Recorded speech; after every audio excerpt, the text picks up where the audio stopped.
aldığımız törəmədəki parçanın toxumanın sərtliyindən, struktur özəlliklərindən, xüsusiyyətlərindən biz artıq bunun doğru yer olub olmadığını həm də oradan da anlayırıq eyni zamanda.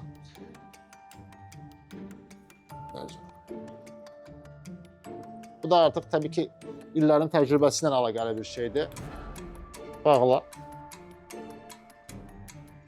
Bu işi görmək üçün mütləq şəkildə çox yaxşı səviyyədə bir MRT təhsili olması lazımdır. MRT-ni yaxşı bilmədən füzyon biopsiya eləmək mümkün deyil. Bu da ancaq radioloqlarda var. Çünki MRT radiologiyanın ən çətin müayinə metodudur.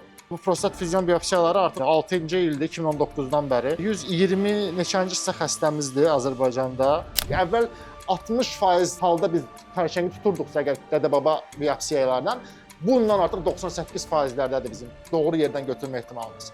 İndi biz bu MRT görüntüləri ilə ultrasəs görüntülərini birləşdirib həmin sahədən biopsiyamızı götürəcəyik və xəstəyə daha dəqiq, daha həssas bir nəticə verəcəyik.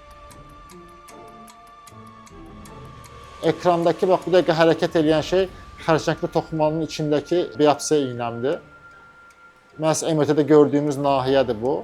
Həmin nahiyədəki xərçəngin içindəki iynəmdir. Onu mən artıq oradan parçanı aldım, çıxartdım.